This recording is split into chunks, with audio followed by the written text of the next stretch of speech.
വിശദമായ വാർത്തയിലേക്ക്. രാഷ്ട്രീയ വിവാദമായി ജീവനെടുത്ത കെണി.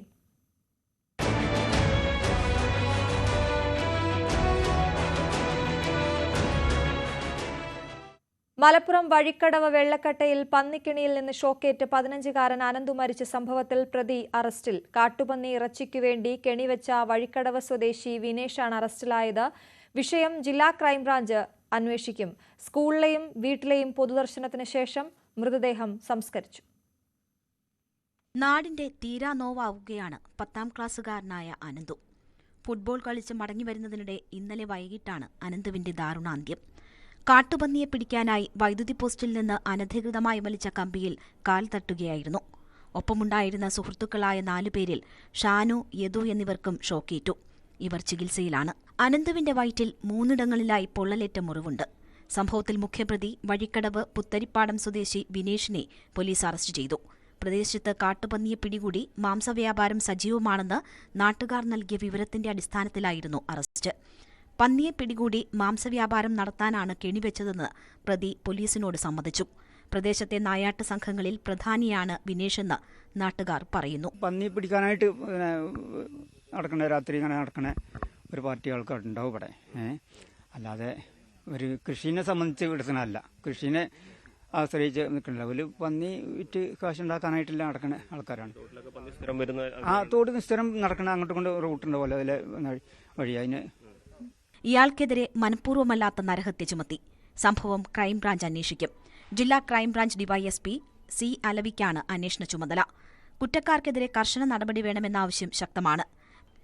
മഞ്ചേരി മെഡിക്കൽ കോളേജിലെ പോസ്റ്റ്മോർട്ടത്തിന് ശേഷം CKHSS മണിമൂളിയിലും പിന്നീട് വീട്ടിലും മൃതദേഹം പൊതുദർശനത്തിന് വെച്ചപ്പോൾ സഹപാഠികളും നാട്ടുകാരും നിറകണ്ണുകളോടെ സാക്ഷിയായി. അനന്തുവിന്റെ സംസ്കാരം വീട്ടുവളപ്പിൽ നടന്നു. ന്യൂസ് 18 നിലമ്പൂർ. നിലമ്പൂരിൽ 15-കാരൻ ഷോക്കേറ്റ് മരിച്ച സംഭവത്തിൽ രാഷ്ട്രീയ വിവാദം. മരണത്തിൽ രാഷ്ട്രീയ ഗൂഢാലോചന ആരോപിച്ച സർക്കാരിനെതിരെ UDF രംഗത്തെത്തി. വനമന്ത്രിയുടെ രാജി ആവശ്യം അടക്കമുയർത്തി പ്രതിപക്ഷം നടത്തുന്ന നീക്കത്തിന് പ്രതിയുടെ രാഷ്ട്രീയ ബന്ധം ചർച്ചയാക്കിയാണ് ഇടതുമുന്നണി മറുപടി നൽകുന്നത്. വഴിക്കടവിൽ വിദ്യാർത്ഥി ഷോക്കേറ്റ് മരിച്ച വാർത്ത അറിയും മുമ്പേ നിലമ്പൂരിൽ കോൺഗ്രസിന്റെ പ്രതിഷേധം. പെരുന്നാൾ ദിന രാത്രിയിൽ UDF നടത്തിയ നീക്കത്തിൽ രാഷ്ട്രീയ ഗൂഢാലോചനയാണ് വനം മന്ത്രിയും ഇടതു നേതാക്കളും ആരോപിക്കുന്നത്. നാട്ടുകാരറിയും മുമ്പ് മലപ്പുറത്ത് പ്രകടനം നടന്നല്ലോ, അതെങ്ങനെ പ്രകടനം നടന്നത്? അപ്പോൾ അതൊക്കെ കൂട്ടി വായിക്കുമ്പോൾ ഉണ്ടാകുന്ന സംശയമാണ്. ഗവൺമെന്റിനെതിരെയുള്ള ഒരു ക്യാമ്പയിൻ എന്നത് അവർക്ക് ഏറ്റവും പ്രധാനം. അവർക്കൊരു ക്യാമ്പയിൻ ഇപ്പോൾ ഇല്ല. അപ്പോൾ ഇതാര് ചെയ്തു, എങ്ങനെ ചെയ്തു, എന്ത് ചെയ്തു, എന്തായിരുന്നു അവരുടെ ലക്ഷ്യം? അപ്പോൾ ഇതിന്റെ ഗുണഭോക്താക്കളാരാണ് എന്നെല്ലാവർക്കും അറിയാലോ. ഇതേവരെ തണുത്ത് ഉറഞ്ഞുപോയ പ്രചരണത്തെ ഒന്ന് കൊഴുപ്പിക്കാനുള്ള ഒരു സ്റ്റാർട്ടർ എന്നുള്ള നിലയിൽ ഇങ്ങനെയൊരു സംഭവം ബോധപൂർവം ഉണ്ടാക്കിയെടുത്താൽ സാധിക്കുമല്ലോ. ഇത് ഇത്ര പെട്ടെന്ന് വാർത്തയാക്കുകയും രാഷ്ട്രീയായുധമാക്കുകയും ചെയ്തതിന്റെ പിന്നിൽ രാഷ്ട്രീയ ഗൂഢോദ്ദേശം ഉണ്ടോ എന്ന കാര്യം കൂടി ഇതിന്റെ ഭാഗമായിട്ട് പരിശോധിക്കപ്പെടും, സ്വാഭാവികമായിട്ട് പരിശോധിക്കപ്പെടും. ഈ സംഭവം നടന്ന ഉടനെ തന്നെ അവിടെ എത്തപ്പെടുന്ന ആളുകൾ ആസൂത്രിതമായ രീതിയിൽ എത്തപ്പെട്ടതാണോ, അതിനെ തുടർന്ന് നിലമ്പൂർ ഉൾപ്പെടെ നടന്നിട്ടുള്ള വാഹനം തടയൽ ഉൾപ്പെടെയുള്ള സമരങ്ങൾ മുൻകൂട്ടി പ്ലാൻ ചെയ്തിട്ടുള്ളതാണോ എന്നുൾപ്പെടെയുള്ള കാര്യങ്ങളെല്ലാം പരിശോധിക്കണം. UDF അവരുടെ എല്ലാ കൂട്ടാളികളുടെയും പിന്തുണയോടുകൂടി അവിടെ ഇപ്പോൾ ചെയ്യുന്നത് ഈ കൊച്ചു കുഞ്ഞിൻ്റെ മരണത്തെ രാഷ്ട്രീയമായ ലാഭത്തിന് വേണ്ടി ഉപയോഗപ്പെടുത്താൻ പറ്റുമോ എന്നാണ്. ചില കേന്ദ്രങ്ങൾ നിലമ്പൂരിൽ ഇപ്പോൾ മരണം വിൽക്കുകയാണ്, ദുഃഖം വിൽപ്പന പണ്ടമാക്കുകയാണ്. അപകട മരണത്തെ പോലും രാഷ്ട്രീയ ആവശ്യത്തിന് ഇടതുപക്ഷ ഗവൺമെന്റിനെതിരായും നമ്മുടെ മുഖ്യമന്ത്രിക്കെതിരായും ഉപയോഗിക്കുന്നു എന്നുള്ളതാണ്. ഇത്ര നിരുത്തരവാദപരമായിട്ടാണ് കോൺഗ്രസ് നേതൃത്വം നൽകുന്ന ആ പഞ്ചായത്ത് പെരുമാറിയിരിക്കുന്നത്. വന്യമൃഗങ്ങളെ പ്രത്യേകിച്ച് പന്നിയൊക്കെ വെടിവെച്ചാലുള്ള സ്വാതന്ത്ര്യം അനുവദിച്ചു കൊടുത്തിട്ടുണ്ട്. അതിനുവേണ്ടിയുള്ള ആളുകളെ ചുമതലപ്പെടുത്തിയത് ചെയ്യാവുന്നതാണ്. ഈ ക്ഷുദ്രജീവിയായിട്ട് പന്നിയെ കണ്ടതിനെ വെടിവെച്ച് കൊല്ലുന്ന പ്രവർത്തനം നടത്തുന്ന ആ സാമൂഹ്യമായി ഗുണമുള്ള പ്രവർത്തനം നടത്തുന്ന ആളുകളെ കൊണ്ട് ആ ചുമതല നിർവഹിക്കാതെയാക്കി. പക്ഷേ UDF തിരിച്ചടിച്ചു. വിദ്യാർത്ഥിയുടെ ദാരുണ മരണത്തിൽ രാഷ്ട്രീയം കാണുന്നത് സർക്കാരാണ്. ഇതിൻ്റെ അകത്ത് തെരഞ്ഞെടുപ്പിൽ ഗൂഢാലോചന നടത്തിയെന്ന് പറയുന്ന വൃത്തികെട്ട, ഞാൻ ആ വാക്ക് ഒന്നും കൂടി വൃത്തികെട്ട ആരോപണമാണ് ഈ വനം മന്ത്രി ഉന്നയിച്ചിരിക്കുന്നത്. എന്നിട്ട് അയാൾക്ക് കുട പിടിച്ചു കൊടുക്കുകയാണ് MP ഗോവിന്ദൻ എന്ന് പറയുന്ന പാർട്ടി സെക്രട്ടറി. ഇപ്പോൾ പാലക്കാട് നീലപ്പെട്ടിയായിട്ടാണ് വന്നതെങ്കിൽ ഇപ്പോൾ പന്നിക്കണിയായിട്ടാണ് വന്നിരിക്കുന്നത്. സർക്കാരിനെതിരെ മാത്രമല്ല ഇടതു നേതാക്കളെ വഴിതടഞ്ഞും UDF പ്രതിഷേധിച്ചു. വിദ്യാർത്ഥിയുടെ മരണത്തിൽ സർക്കാരിനാണ് പൂർണ്ണ ഉത്തരവാദിത്തമെന്നാണ് UDF വാദം. മലയോര മേഖലയിൽ പൊതുവെ വനംവകുപ്പിനെതിരെ നിലനിൽക്കുന്ന വികാരം ആളിക്കത്തിക്കുകയാണ് UDF. സമാധാനപരമായിട്ട് സമരം നടത്തുന്ന പ്രതിപക്ഷത്തിന്റെ ഗൂഢോദ്ദേശം. എന്നാൽ മന്ത്രിയുടെ സ്റ്റേറ്റ്മെന്റിൽ ഗോവിന്ദ മാഷ് ഉറച്ചു നിൽക്കുന്നുമില്ല. അതുകൊണ്ട് ഉരുണ്ടുകളിക്കുകയല്ലേ. വ്യക്തമാക്കട്ടെ. ഗോവിന്ദ മാഷോട് ഞാൻ ആവശ്യപ്പെടുകയാണ്. ഈ സംഭവത്തിൽ രാഷ്ട്രീയ ഗൂഢാലോചന ഉണ്ടെന്ന് പറയാൻ മാത്രം മന്ത്രിക്ക് എന്ത് തെളിവ് കിട്ടി? എന്തടിസ്ഥാനത്തിൽ മന്ത്രി പറഞ്ഞു? ആരന്വേഷിച്ചു? എന്തടിസ്ഥാനത്തിൽ മന്ത്രി പറഞ്ഞു? Let him prove it. I challenge him. എന്താ അവസരം മുതലാക്കിയതാണോ അതല്ലെങ്കിൽ അവസരം ഉണ്ടാക്കിയതാണോ എന്നൊക്കെ മന്ത്രി ചോദിക്കുക. പ്രതി പോലും കുറ്റം സമ്മതിച്ചു എന്ന് ഞാൻ മനസ്സിലാക്കും. എനിക്ക് കിട്ടുന്ന വരും ഒരു ഉത്തരവാദിത്തപ്പെട്ട ഗവൺമെന്റിന്റെ ഒരു മന്ത്രി ഈ രൂപത്തിലൊക്കെ പറയുന്നത് നിങ്ങൾ ആലോചിക്കുക. വിദ്യാർത്ഥിയുടെ മരണം തെരഞ്ഞെടുപ്പിനെ സ്വാധീനിക്കുമെന്ന തിരിച്ചറിവിലാണ് CPM. സ്ഥാനാർത്ഥിയും ഇടതു നേതാക്കളും അടക്കം വിദ്യാർത്ഥിയുടെ വീട്ടിലെത്തി. അനധികൃത വൈദ്യുതി കെണിയൊരുക്കിയ പ്രതിയുടെ രാഷ്ട്രീയ ബന്ധമടക്കം CPM ചോദ്യം ചെയ്യുന്നു. പ്രതിയെ കിട്ടിയ ഒരാൾ കോൺഗ്രസ്സാണ്. ഇവിടുത്തെ വാർഡ് വൈസ് പ്രസിഡന്റാണ്. കോൺഗ്രസിന്റെ ഏറ്റവും പ്രമുഖനായ നേതാവായ ഷൗക്കത്തുമായി നല്ല ബന്ധമുള്ള ഒരാളുമാണ്. അപ്പോൾ അതെല്ലാം കൂട്ടി വായിക്കുമ്പോഴാണ് ഇതിൻ്റെ അകത്ത് ദുരൂഹതയുണ്ട്. വാർഡ് മെമ്പർ എന്ന് പറയുന്നത് വൈസ് പ്രസിഡന്റാണ്. അദ്ദേഹത്തിന് ഏറ്റവും പ്രധാനപ്പെട്ട ഈ നേതാക്കന്മാരുമായിട്ട് പ്രത്യേകിച്ച് സ്ഥാനാർത്ഥിയായിട്ട് ബന്ധമുണ്ട്. PV അൻവറും രാഷ്ട്രീയ ഗൂഢാലോചന എന്ന ആക്ഷേപം തള്ളിക്കളയുന്നില്ല. പക്ഷേ CPM വാദം അതേപടി ഏറ്റെടുക്കുന്നില്ല. കേരളം ഒരു തുറന്നിട്ട മൃഗശാലയാകും. അതിന് പ്രോത്സാഹനം നൽകുന്ന ഗവൺമെന്റാണ് ഇവിടെ ഉള്ളത്. അതിന് പ്രോത്സാഹനം നൽകുന്ന മന്ത്രിയാണ്. ഇപ്പൊ മന്ത്രി പറഞ്ഞ ജനങ്ങളൊക്കെ കേട്ടല്ലോ. ഇവിടെ പോലീസ് ഉണ്ടല്ലോ, അന്വേഷിച്ച് തെളിയിക്കട്ടെ. അതിൽ രാഷ്ട്രീയ ഗൂഢാലോചന ഉണ്ടോ ഇല്ലേ എന്ന് എനിക്ക് പറയാൻ കഴിയില്ല. ഞാനത് നിഷേധിക്കാനൊന്നുമില്ല. അതുണ്ടെങ്കിൽ പാർട്ടി സെക്രട്ടറി എങ്ങനെ പറഞ്ഞിട്ടുണ്ടെങ്കിൽ ഗവൺമെന്റ് പരിശോധിക്കട്ടെ. മനുഷ്യ വന്യജീവി സംഘർഷം നിലനിൽക്കുന്ന നിലമ്പൂരിൽ വിദ്യാർത്ഥിയുടെ ദാരുണ മരണം പ്രധാന വിഷയമായേക്കും. രാഷ്ട്രീയ ഗൂഢാലോചന ആരോപണമടക്കം നിലമ്പൂർ രാഷ്ട്രീയത്തിൽ തുടർ ചർച്ചകൾക്കിടയാകുമെന്ന് ഉറപ്പ്. ന്യൂസ് 18 നിലമ്പൂർ. വനമന്ത്രിക്കെതിരെ പ്രതിഷേധം ശക്തം.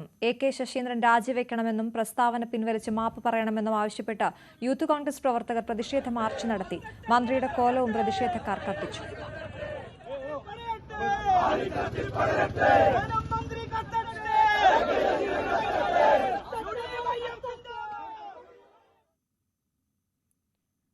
പന്നിവേട്ട നടത്തുന്ന സംഘം വെച്ച കെണിയാണ് 15-കാരന്റെ ജീവനെടുത്തത്. വൈദ്യുതി മോഷണത്തിന്റെ തെളിവ് വ്യക്തമാക്കുന്ന ദൃശ്യങ്ങൾ ന്യൂസ് 18 ലഭിച്ചു.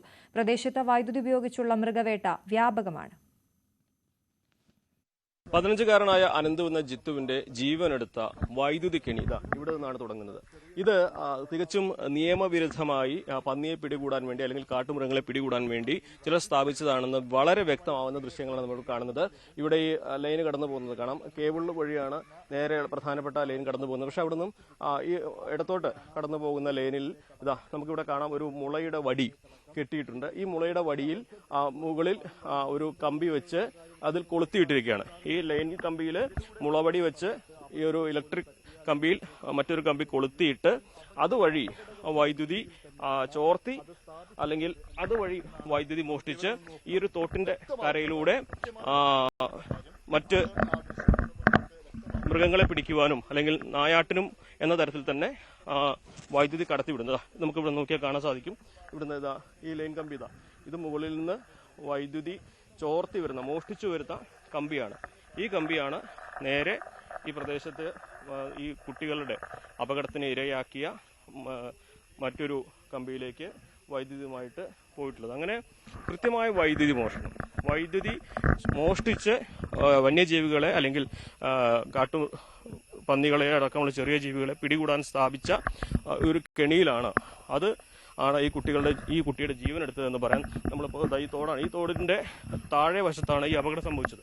നായാട്ട് സംഘത്തിന്റെ ഈ പ്രദേശത്തെക്കുറിച്ച് നല്ല ധാരണയുള്ള സ്ഥിരമായിട്ട് ഇത് ചെയ്യുന്ന ഒരു സംഘത്തിന്റെ പ്രവർത്തനമായിട്ട് തന്നെ വേണം കാണുവാൻ. ഈ തോട്ടിലുടനീളം ഒരു വശത്ത് ഈ വൈദ്യുതി കെണി സ്ഥാപിച്ചിട്ടുണ്ട്. ഈ കുട്ടികൾ അബദ്ധത്തിൽ ആ കമ്പിയിൽ ചവിട്ടുകയായിരുന്നു എന്ന് വേണം കരുതാൻ. നമുക്ക് താഴേക്ക് എത്തുമ്പോൾ കാണാൻ സാധിക്കും. ഇവിടേക്ക് ഈ ലൈൻ എത്തിയിട്ടുണ്ട്. അതായത് മുകളിൽ 100 മീറ്റർ മുകളിൽ നിന്ന് വൈദ്യുതി മോഷ്ടിച്ച് ആ വൈദ്യുതി വഴി കടത്തിവിട്ട കമ്പിയാണ് ഇതുവഴി കടന്നു പോകുന്നത്.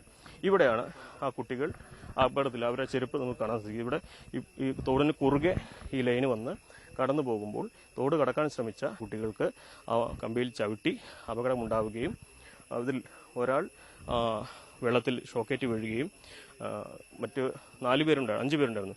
അതിലൊരാൾ അടുത്തുള്ള വീട്ടിൽ പോയി വിവരമറിയിച്ച് പ്രദേശവാസിയെ കൊണ്ടുവന്ന് ആ കുട്ടിയെ ഇവരെ ഇതായി ആ കാണുന്ന ആ വടിയുണ്ടല്ലോ, ആ വടി ഉപയോഗിച്ചാണ് ഇവരെ ലൈൻ കമ്പിയിൽ നിന്ന് തട്ടി നീക്കിയതും തുടർന്ന് മെയിൻ ഓഫീസ് ചെയ്ത് ഇവരെ രക്ഷിച്ചത്. വന്യജീവികളെ പിടിക്കുവാൻ, കാട്ടുമൃഗങ്ങളെ പിടിക്കുവാൻ കൃത്യമായി നായാട്ട് സംഘം സ്ഥാപിച്ച വൈദ്യുതി മോഷ്ടിച്ചുണ്ടാക്കിയ ഒരു കെണി തന്നെയാണ് ഇവിടെ ഈ കുട്ടിയുടെ ജീവൻ എടുത്തിരിക്കുന്നത്. പ്രജിത് കോങ്ങാടിനൊപ്പം CB അനുമോദ്, ന്യൂസ് 18. മലപ്പുറം മമ്പാട് കാട്ടുപന്നിയുടെ ആക്രമണം, 2 യുവാക്കൾക്ക് പരിക്കേറ്റു. കുളിക്കൽ സ്വദേശികളായ കബീർ, യൂനസ് എന്നിവർക്കാണ് പരിക്കേറ്റത്. ഇന്ന് രാവിലെയായിരുന്നു സംഭവം. പരിക്കേറ്റ ഇരുവരെയും ജില്ലാ ആശുപത്രിയിൽ പ്രവേശിപ്പിച്ചു. കബീറിന്റെ കാലിന് സാരമായ പരിക്കേറ്റിട്ടുണ്ട്. ഇന്നലെ നടുവാക്കടം കാട്ടുപന്നിയുടെ ആക്രമണം നടന്നിരുന്നു. മമ്പാട് സ്വദേശി അസൈനാർക്ക് ഗുരുതരമായി പരിക്കേറ്റിരുന്നു. ഇടുക്കി വണ്ടൻമേട് മയിലാടുംപാറയിൽ കുഴിയിൽ വീണ കടുവയെ മയക്കുവെടി വെച്ച് പിടികൂടി. സ്വകാര്യ വ്യക്തിയുടെ ഏലത്തോട്ടത്തിലെ കുഴിയിലാണ് കടുവ വീണത്. കടുവയ്ക്കൊപ്പം കുഴിയിൽ വീണ നായയെയും പുറത്തെത്തിച്ചു. പരിശോധനകൾക്ക് ശേഷം കടുവയെ പെരിയാർ വനത്തിൽ തുറന്നുവിട്ടു. രാവിലെ 7:30യോടെയാണ് ഏലം തോട്ടത്തിലെത്തിയ തൊഴിലാളികൾ നായയുടെ കരച്ചിൽ കേട്ട് കുഴിയിൽ നോക്കിയത്. നായയ്ക്കൊപ്പം കടുവയും ഉണ്ടെന്ന് കണ്ടെത്തിയതോടെ വിവരം വനംവകുപ്പ് ഉദ്യോഗസ്ഥരെ അറിയിച്ചു. തുടർന്ന് ഉദ്യോഗസ്ഥരെത്തി കുഴിയുടെ മുകൾ വശം മൂടി. പെരിയാർ കടുവ സങ്കേതത്തിൽ നിന്നുള്ള വെറ്റിനറി ഡോക്ടർ അടങ്ങുന്ന സംഘം സ്ഥലത്തെത്തി 2 ഡോസ് മയക്ക് വെടിവെച്ചു.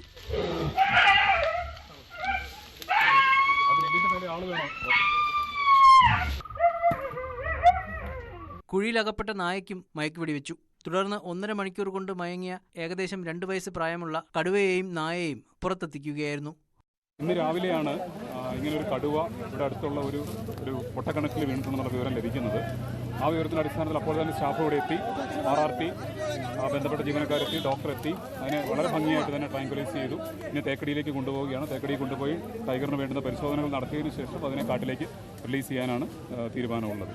തമിഴ്നാടിന്റെ അതിർത്തി പ്രദേശമായ മയിലാടുപാറയിൽ കടുവയുടെ സാന്നിധ്യം മുമ്പുണ്ടായിട്ടില്ലെന്ന് പ്രദേശവാസികൾ പറയുന്നു. ഏലം കൃഷി ഏറെയുള്ള മേഖലയെങ്കിലും ജനവാസ മേഖല കൂടിയാണ് ഇവിടം. തമിഴ്നാട്ടിൽ നിന്ന് കയറി വന്നതാണ് സാധ്യത. കാരണം ഒരു സൈഡ് തമിഴ്നാട്, ഒരു സൈഡ് കേരളമാണ്. ഇവിടെ വന്യമൃഗ ശല്യം അങ്ങനെ ഒന്നും ഉള്ള പ്രദേശമല്ല. പന്നിയുടെ ശല്യമൊക്കെ ഉണ്ട്, പക്ഷേ കടുവ ആദ്യമായിട്ടാണ് നമ്മുടെ ഈ പ്രദേശത്ത് വരുന്നത്. പരിശോധനകൾക്ക് ശേഷം ആവശ്യമായ ചികിത്സ നൽകി പെരിയാർ കടുവാ സങ്കേതത്തിലേക്ക് എത്തിച്ച് കടുവയെ തുറന്നുവിട്ടു. നായയും കടുവയ്ക്കൊപ്പം കുഴിയിലുണ്ടായിരുന്നതിനാൽ പേവിഷബാധ വാക്സിൻ ഉൾപ്പെടെ നൽകിയതിനു ശേഷമാണ് കടുവയെ വനത്തിൽ തുറന്നുവിട്ടത്. ന്യൂസ് 18 ഇടുക്കി. പത്തനംതിട്ടയിൽ ജനവാസ മേഖലയിൽ പുലി ഇറങ്ങിയെന്ന് സംശയം. പത്തനംതിട്ട തണ്ണിത്തോട് മേക്കണ്ണത്ത് വളർത്തുനായയെ അജ്ഞാത മൃഗം ആക്രമിച്ചു കൊന്നു. പുലിയാണെന്നാണ് നാട്ടുകാർ സംശയിക്കുന്നത്. വനംവകുപ്പ് ഉദ്യോഗസ്ഥർ സ്ഥലത്തെത്തി പരിശോധന നടത്തി. മറ്റു വാർത്തകളുടെ വേളയ്ക്ക് ശേഷം.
മാധ്യമപ്രവർത്തക എന്ന നിലയ്ക്ക് ഇപ്പോൾ ഏറ്റവും കൂടുതൽ കൈകാര്യം ചെയ്യേണ്ടി വരുന്നത് ലഹരിയുമായി ബന്ധപ്പെട്ട വാർത്തകളാണ്.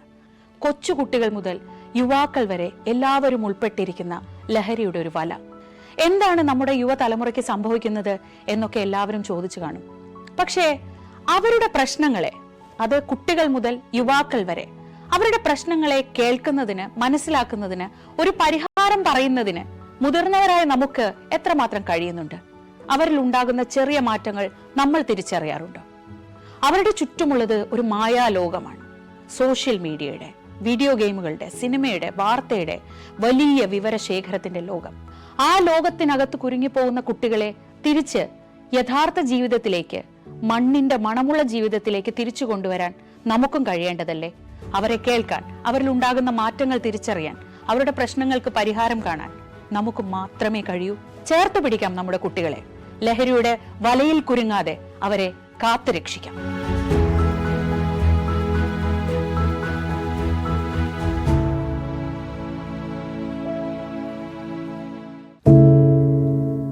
എന്തു പറ്റി നമ്മുടെ നാടിന് എന്ന് ചോദിച്ചു പോകുന്ന കാര്യങ്ങളാണ് ഇപ്പോൾ സംഭവിക്കുന്നത്. എന്തൊക്കെയാണ് നമ്മുടെ യുവതലമുറ തെരുവുകളിൽ കാട്ടിക്കൂട്ടുന്നത്? കൊല്ലാൻ പോലും മടികാട്ടാത്ത ഇവർ സ്വബോധത്താൽ ഇങ്ങനെയൊന്നും ചെയ്യില്ല. നാടിന്റെ അഭിമാനമായി വളരേണ്ട യുവത്വത്തെ ഇങ്ങനെ പോകാൻ അനുവദിച്ചുകൂടാ. നമ്മൾ ഓരോരുത്തരും മാതാപിതാക്കൾ കൂടിയാണ്. നേർവഴിക്ക് നടത്താൻ, തെറ്റുകൾ പറഞ്ഞു മനസ്സിലാക്കാൻ നമുക്ക് കഴിയണം. ഇപ്പോഴത്തെ അക്രമ സംഭവങ്ങളിൽ 99% ലഹരിയുടെ, പ്രത്യേകിച്ച് ഗുരുതരമായ ആരോഗ്യ പ്രശ്നങ്ങളിലേക്ക് കൊണ്ടുവന്നെത്തിക്കുന്ന ഡ്രഗ്സിന്റെ ഉപയോഗമുണ്ടെന്ന് മനസ്സിലാക്കിയിട്ടുണ്ട്. ഇത് നിസ്സാരമല്ല. കണ്ടില്ലെന്ന് നടിക്കാൻ ആർക്കുമാവില്ല. ജീവിതം ഒട്ടേറെ ബാക്കിയുണ്ടെന്ന് യുവതലമുറ മനസ്സിലാക്കണം. സ്നേഹിക്കാൻ, സർഗാത്മകത, ലഹരിയുടെ സഹായമില്ലാതെ വളർത്താൻ അവർക്ക് കഴിയണം. നിയമത്തിന്റെ ശക്തി അവരെ ബോധ്യപ്പെടുത്തണം. Say no to.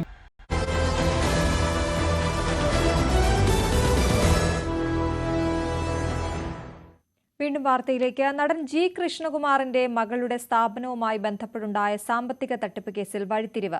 ദിയയുടെ സ്ഥാപനത്തിലെ ജീവനക്കാരായിരുന്ന വനിതകൾ കുറ്റം സമ്മതിക്കുന്ന വീഡിയോ സമൂഹമാധ്യമങ്ങളിൽ പങ്കുവച്ചതിന് പിന്നാലെയാണ് കൃഷ്ണകുമാറിനെതിരെ ഗുരുതര വകുപ്പുകൾ ചുമത്തിക്കൊണ്ടുള്ള മ്യൂസിയം പോലീസിന്റെ എഫ്ഐആർ. വിശദാംശങ്ങൾ പുറത്തായത്. അതേസമയം പോലീസിന്റെ ഭാഗത്ത് നിന്ന് നിഷ്പക്ഷമായ ഇടപെടലല്ല ഉണ്ടായതെന്ന ആരോപണവുമായി കൃഷ്ണകുമാർ വീണ്ടും രംഗത്തെത്തി. ദിയ കൃഷ്ണയുടെ ഉടമസ്ഥതയിൽ കവടിയാറിൽ പ്രവർത്തിക്കുന്ന ബൊട്ടിക്കിലെ 3 വനിതാ ജീവനക്കാർ സാമ്പത്തിക ക്രമക്കേട് നടത്തിയെന്ന് കുറ്റസമ്മതം നടത്തുന്ന വീഡിയോ ദൃശ്യങ്ങളാണ് ഇന്നലെ രാത്രി കൃഷ്ണകുമാറിന്റെ ഭാര്യ സിന്ധു സമൂഹമാധ്യമത്തിലൂടെ പങ്കുവച്ചത്. 69 ലക്ഷത്തിലധികം രൂപയുടെ കൃത്രിമം 3 വനിതകൾ ചേർന്ന് നടത്തിയിട്ടുണ്ടെന്ന് കൃഷ്ണകുമാർ ആവർത്തിക്കുന്നു. അതേസമയം തങ്ങളെ ഭീഷണിപ്പെടുത്തി ചിത്രീകരിച്ചതാണ് വീഡിയോ എന്ന നിലപാടിൽ ഉറച്ചു നിൽക്കുകയാണ് യുവതികൾ.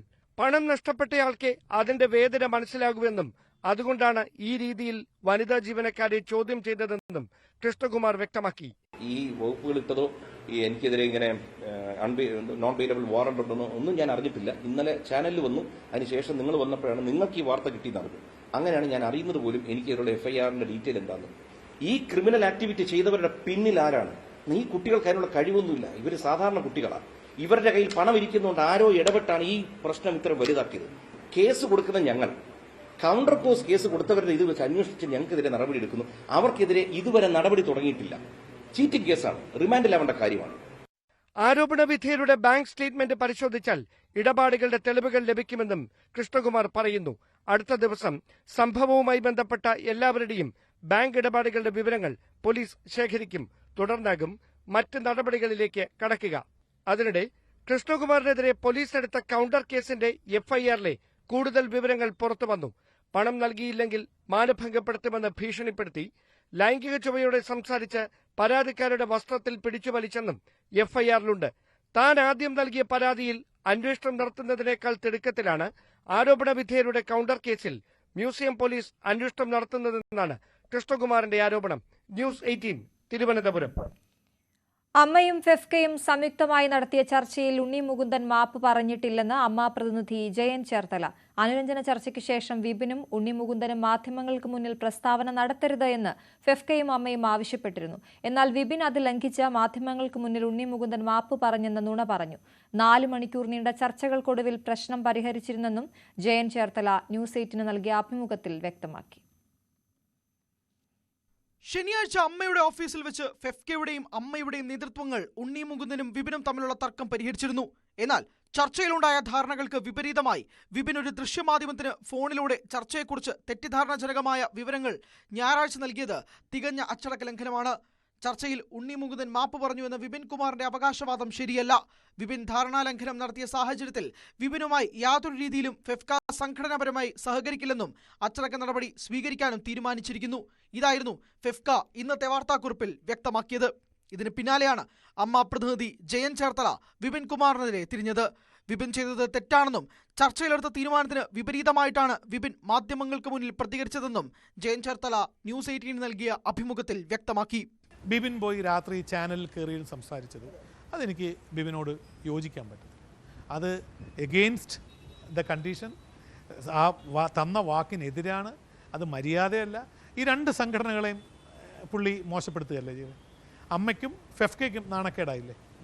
അതേസമയം വിപിൻ നൽകിയ പരാതിയിൽ പോലീസ് അന്വേഷണം തുടരുകയാണ്. അതിൽ ഇടപെടില്ല എന്നും സംഘടനകൾ വ്യക്തമാക്കി. ദിവസങ്ങൾക്ക് മുമ്പായിരുന്നു ഉണ്ണി മുകുന്ദൻ മർദ്ദിച്ചുവെന്നാരോപിച്ച് വിപിൻ പോലീസിൽ പരാതി നൽകിയത്. ടൊവിനോ ചിത്രം നരിവേട്ടയെ പ്രശംസിച്ച് പോസ്റ്റ് ഇട്ടതിനാലാണ് മർദ്ദനമെന്നായിരുന്നു വിപിൻ പറഞ്ഞത്. News desk, news 18. കേരളം വിട്ട് തെലങ്കാനയിലേക്ക് പോയത് മനസമാധാനത്തിനെന്ന കിറ്റക്സ് MD സാബു ജേക്കബിന്റെ പരാമർശത്തിന് മറുപടിയുമായി മന്ത്രി പി രാജീവ്. മനസമാധാനം വേണമെങ്കിൽ അവനവൻ തന്നെ വിചാരിക്കണം. രാഷ്ട്രീയ പാർട്ടി നേതാവായ വ്യവസായിയുടെ പ്രതികരണമാണ് കണ്ടത്. കേരളം വിടുമെന്ന് പറഞ്ഞവർ ഇപ്പോഴും ഇവിടെ തന്നെ തുടരുന്നുണ്ടെന്നും കിറ്റക്സ് ഇത്രയും വളർന്നത് കേരളത്തിൽ നിന്നതുകൊണ്ടാണെന്നും പി രാജീവ് പറഞ്ഞു. വളരെ ചെറിയ നിലയിലും തുടങ്ങി ഇന്ന് വളർന്നു വലുതാകുന്നു എന്നതിന് ഞങ്ങൾക്ക് സന്തോഷം തന്നെ. ഇതുവരെ ഇവരാരും ഓടിച്ചിട്ടില്ലെന്ന് വ്യക്തമായില്ല. ഇവിടെ തന്നെ പ്രവർത്തിക്കുന്നുണ്ടല്ലോ. ഒരു മിനിറ്റ് ഒരു സെക്കൻഡോ പോലും തടസ്സം 4 വർഷം ഉണ്ടായിട്ടില്ലല്ലോ. പ്രവർത്തിച്ചുകൊണ്ടേ ഇരിക്കുന്നുണ്ടല്ലോ. പിന്നെ സമാധാനം കിട്ടണമെങ്കിൽ അവനവൻ കൂടി വിചാരിക്കണം, എങ്കിലേ സമാധാനം കിട്ടുള്ളൂ. മന്ത്രി പി രാജീവ് രാഷ്ട്രീയ കച്ചവടം നടത്തുന്നുവെന്ന് കിറ്റക്സ് MD സാബു M ജേക്കബ്. മുതൽ മുടക്കില്ലാതെ കാശുണ്ടാക്കുകയാണ് രാജീവ്. രാജീവിന്റെ മക്കൾ വലിയ തുക ഫീസ് നൽകി വിദേശത്താണ് പഠിക്കുന്നത്. പിണറായിയുടെ 2 സർക്കാരുകളും തന്നെ ദ്രോഹിച്ചു. MLA ശ്രീനിജന്റെ മക്കൾ പ്രതിവർഷം 10 ലക്ഷം രൂപ ഫീസ് നൽകേണ്ട സ്കൂളിലാണ് പഠിക്കുന്നത്. തനിക്കെതിരെ 12 റെയ്ഡുകൾ നടത്തി. ഒരു നിയമലംഘനം പോലും കണ്ടുപിടിക്കാനായില്ല. തുടർന്നാണ് കേരളം വിട്ടത്. ആന്ധ്രാമന്ത്രി തന്നെ ക്ഷണിച്ചപ്പോൾ ആന്ധ്ര മോശമാണെന്നാണ് രാജീവ് പറയുന്നതെന്നും സാബു M ജേക്കബ് പറഞ്ഞു. ഇതുപോലെയുള്ള ജനങ്ങളെ പറഞ്ഞ് വിഡ്ഢികളാക്കി വഞ്ചിച്ച് അവരെ കൊണ്ട് ജീവിക്കുന്ന ഒരു വർഗമാണത്. ഈ കേരളം നന്നാവാൻ ഒരിക്കലും ഇവർ അനുവദിക്കില്ല. നിങ്ങൾ അന്വേഷിച്ച് നോക്ക്, അവരെവിടെയാണ് പഠിക്കുന്നത്, ഈ കേരളത്തിൽ എവിടെയാണ് പഠിച്ചത്, എത്ര രൂപ ഫീസാണ് കൊടുത്തത്, ഏത് സ്കൂളിലാണ് പഠിച്ചത് എന്നൊക്കെ. ഇപ്പോൾ ഞാനിപ്പോൾ ഇത് ചോദിച്ചുകൊണ്ട് പറയാ, തൊഴിലാളി വർഗ പാർട്ടിയാണ്, ഇടതുപക്ഷത്തിന്റെ MLA ആണ് ശ്രീനിജൻ. അദ്ദേഹത്തിന്റെ 2 മക്കള് എറണാകുളത്ത് ചോയ്സ് സ്കൂളിൽ IBയിലാണ് പഠിക്കുന്നത്. ഒരു വർഷം 5 ലക്ഷം രൂപയാണ് ഫീസ്. അപ്പൊ 2 പേർ കൂടി 10 ലക്ഷം രൂപ ഫീസ്. അന്വേഷിച്ചോളൂ ശരിയാണോ എന്നുള്ളത്. നടൻ ഷൈൻ ടോം ചാക്കോയുടെ അച്ഛൻ CP ചാക്കോയുടെ പൊതുദർശനം തൃശൂർ മുണ്ടൂരിലെ വീട്ടിൽ നടക്കുകയാണ്. സംസ്കാരം നാളെ രാവിലെ 10 മണിക്ക് പരികർമ്മല മാതാപ്പള്ളിയിൽ നടക്കും. അപകടത്തിൽ പരിക്കേറ്റ നടൻ ഷൈൻ ടോം ചാക്കോയും അമ്മയും തൃശൂരിലെ ആശുപത്രിയിൽ ചികിത്സയിലാണ്. ഡാനി പോൾ വിവരങ്ങളുമായി ചേരുന്നു. ഡാനി, അവിടേക്ക് നിരവധി ആളുകൾ ഈ പൊതുദർശനത്തിനായി എത്തുന്നുണ്ടോ? അദ്ദേഹത്തിന് അന്തിമോപചാരം അർപ്പിക്കുന്നതിനായി ബന്ധുക്കളെല്ലാം അവിടെയുണ്ട്. എന്തൊക്കെയാണ് വിവരങ്ങൾ?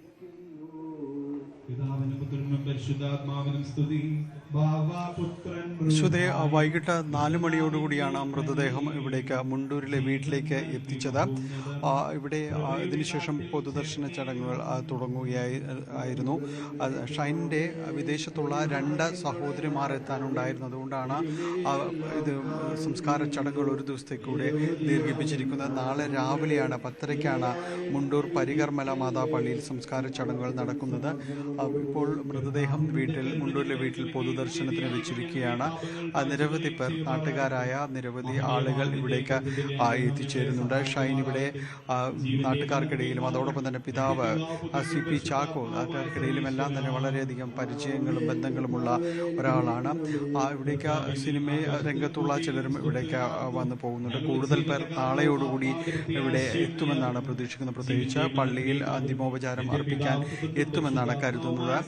ഷൈനിനെയും അതോടൊപ്പം തന്നെ മാതാവിനെയും അവർക്ക് പരിക്കുകൾ കാര്യമായിട്ട് തന്നെയുണ്ട്. അമ്മ മരിയ കാർമലിനും അതോടൊപ്പം തന്നെ ഷൈനിനും പരിക്കുള്ളതിനാൽ അവരെ ഇപ്പോഴും ഇവിടെ തൃശ്ശൂരിലെ സ്വകാര്യ ആശുപത്രിയിൽ ചികിത്സയിലാണ്. നാളെ അവരെ ആ പള്ളിയിലെ ചടങ്ങുകളിലേക്ക് എത്തുമ്പോൾ ആണ് അവരെ ആശുപത്രിയിൽ നിന്ന് കൊണ്ടുവരിക എന്നതാണ് ഇപ്പോൾ അറിയിച്ചിരിക്കുന്നത്. നാളെയാണ് അവരെ അവിടേക്ക് വരികയും ചെയ്ത. ഷൈന് തോളലിന് താഴെ 3 പൊട്ടലുകളും നട്ടലിന് ചെറിയ പൊട്ടലും സംഭവിച്ചിട്ടുണ്ട്. അമ്മയ്ക്കും സാരമായ രീതിയിലുള്ള പരിക്കുകൾ ഉണ്ട് എന്ന് തന്നെയാണ് അറിയിച്ചിരിക്കുന്നത്. സേലത്ത് ധർമ്മപുരിയിൽ വെച്ചാണ് വെള്ളിയാഴ്ച രാവിലെ 6 മണിയോടുകൂടി അപകടം ഉണ്ടാകുന്നത്. നമുക്കറിയാം, ഷൈൻ്റെ പ്രതിസന്ധികളിൽ എല്ലായ്പ്പോഴും ഷൈന് തുണയായിട്ടുള്ള ഷൈൻ്റെ കുടുംബം തന്നെയാണ്. എല്ലാ സമയത്തും തന്നെ ഷൈൻ്റെ പിതാവ് ഇപ്പോഴും ഷൈൻ്റെ പിന്തുണയുമായി എത്തിയിരുന്നു. ഷൈനും അത് ആവർത്തിച്ച് പറഞ്ഞിരുന്നു. തൻ്റെ കുടുംബവും പ്രത്യേകിച്ച് പിതാവ് തന്നെയാണ് എപ്പോഴും തൻ്റെ ഒപ്പം ഉണ്ടായിരുന്നതെന്ന്. അതുകൊണ്ട് തന്നെ ആ ഒരു വിയോഗം വലിയൊരു ആഘാതം അദ്ദേഹത്തിൽ സൃഷ്ടിച്ചിട്ടുണ്ട്. എന്തായാലും കുടുംബം വലിയ ഒരു ആളുകൾ തന്നെ, കുടുംബാംഗങ്ങൾ തന്നെ ഇവിടേക്ക് എത്തിയിട്ടുണ്ട്. അന്തിമ ഉപചാരവും നാളെയാണ് സംസ്കാരം. ഡാനി പോളാണ് വിവരങ്ങൾ നൽകിയത്. തിരുവനന്തപുരം വർക്കലയിൽ 9ാം ക്ലാസ്സുകാരി ഗർഭിണിയായ സംഭവത്തിൽ മാതൃ സഹോദരന്റെ അറസ്റ്റ് രേഖപ്പെടുത്തി. 14 വയസ്സുകാരിയാണ് 44-കാരൻ പീഡിപ്പിച്ചത്. കടുത്ത വയറുവേദനയെ തുടർന്ന് കുട്ടി ആശുപത്രിയിൽ ചികിത്സ തേടിയിരുന്നു. തുടർന്ന് നടത്തിയ പരിശോധനയിലാണ് ഗർഭിണിയാണെന്ന് കണ്ടെത്തിയത്. വരന്തരപ്പള്ളിയിൽ യുവതിയുടെ മരണം കൊലപാതകമെന്ന് തെളിഞ്ഞു. സെയിൽസ് ഗേൾ ആയിരുന്നു ദിവ്യ. പോസ്റ്റ്മോർട്ടം റിപ്പോർട്ട് പുറത്തു വന്നതോടെയാണ് ശ്വാസം മുട്ടിയുള്ള മരണമാണെന്ന് വ്യക്തമായത്. ഭർത്താവായ കുഞ്ഞുമോൻ ദിവ്യയെ ശ്വാസം മുട്ടിച്ച് കൊലപ്പെടുത്തിയതാണെന്ന് ചോദ്യം ചെയ്യലിൽ സമ്മതിച്ചു. കുഞ്ഞുമോൻ വീടിന് സമീപത്തെ ക്ലിനിക്കിൽ നെഞ്ചുവേദനയാണ് എന്ന് പറഞ്ഞു കൊണ്ടുവന്നപ്പോൾ ദിവ്യ മരിച്ചതായി ഡോക്ടർമാർ സ്ഥിരീകരിക്കുകയായിരുന്നു. ദിവ്യയ്ക്ക് മറ്റൊരു യുവാവുമായി സൗഹൃദമുണ്ടെന്ന് സംശയം തോന്നിയ കുഞ്ഞുമോൻ ബസ്സിൽ ഭാര്യയെ പിന്തുടർന്നു. ജോലിസ്ഥലത്തേക്കുള്ള വഴിമധ്യേ ദിവ്യ ബസ്സിൽ നിന്നിറങ്ങി ഒരു യുവാവിന്റെ ബൈക്കിൽ കയറി പോകുന്നത് കുഞ്ഞുമോൻ കണ്ടു. ഇതേ ചൊല്ലിയുള്ള തർക്കമാണ് കൊലപാതകത്തിലേക്ക് നയിച്ചതെന്നാണ് വിവരം. ശാസ്താംകോട്ടയിൽ ബൈക്കുകളുടെ മത്സര ഓട്ടത്തിനിടെ അപകടം. അമിത വേഗതയിലെത്തിയ ബൈക്ക് കാറിനെ മറികടക്കുന്നതിനിടെ നിയന്ത്രണം തെറ്റി മറിയുന്ന CCTV ദൃശ്യങ്ങൾ പുറത്തുവന്നു. ആഞ്ഞിലിമൂട് സ്വദേശികളായ എബി, അക്ഷയ്, ബോസ്കോ എന്നിവർക്കാണ് പരിക്കേറ്റത്. ഇവരെ സമീപത്തെ ആശുപത്രിയിൽ പ്രവേശിപ്പിച്ചു.